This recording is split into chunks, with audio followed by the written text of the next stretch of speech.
Assalamualaikum warahmatullahi wabarakatuh. Pagi anak-anak, apa kabar kalian? Semoga kalian sehat selalu dan kita semua selalu berada pada lindungan Allah Subhanahu wa taala. Amin ya robbal alamin.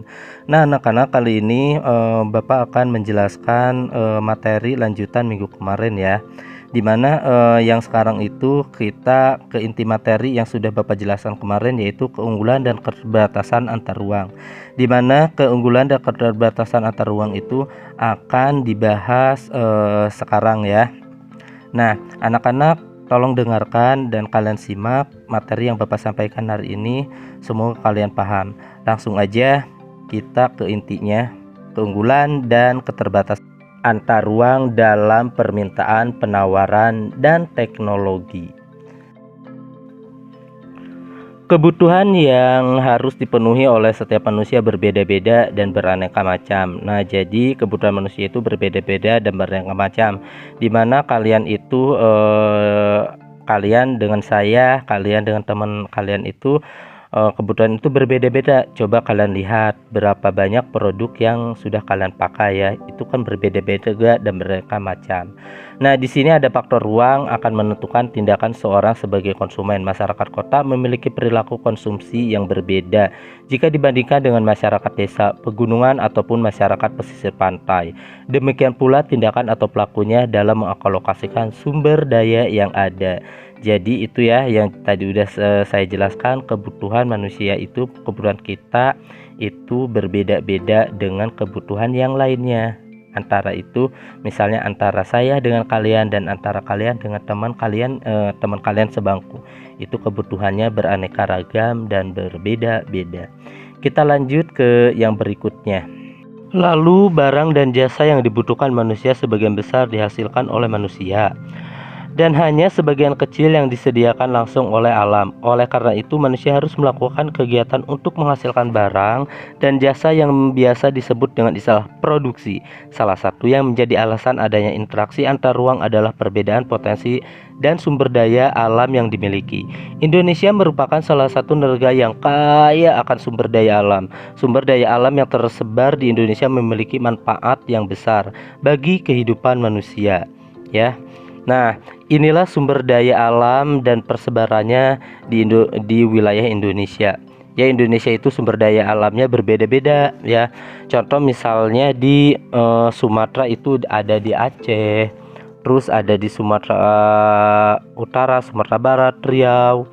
Terus ada lagi di Sulawesi ya, Sulawesi Utara, Sulawesi Tengah, lalu Maluku Utara, ada Papua Barat ya. Nah, di sini adalah persebaran di wilayah Indonesia ya, sumber daya alamnya ya.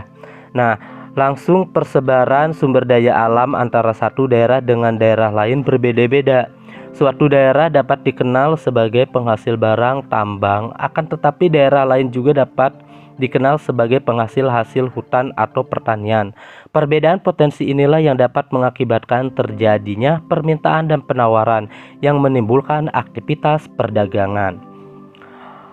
Lalu perbedaan potensi daerah ini juga menyebabkan perbedaan keunggulan masing-masing daerah. Setiap daerah memiliki keunggulan komparatif tersendiri. Sebagai contoh misalnya Lampung memproduksi kopi, sedangkan Jawa Barat memproduksi beras. Lampung dapat memproduksi kopi secara efisien dan murah. Demikian pula Jawa Barat dapat memproduksi beras secara efisien. Dengan demikian, Lampung memiliki keunggulan komparatif dalam memproduksi kopi dan Jawa Barat memiliki keunggulan komparatif dalam memproduksi beras.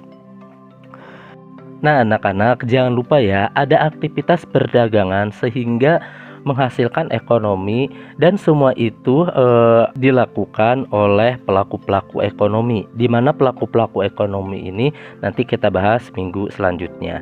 Nah, di sini kesimpulannya, aktivitas perdagangan akan terjadi jika ada produk yang diperdagangkan.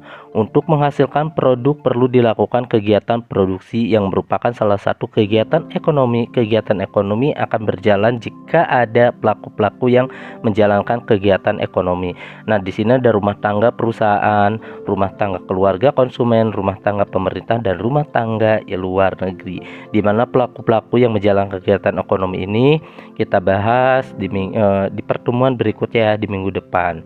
Nah, anak-anak, Itu aja yang bisa Bapak sampaikan.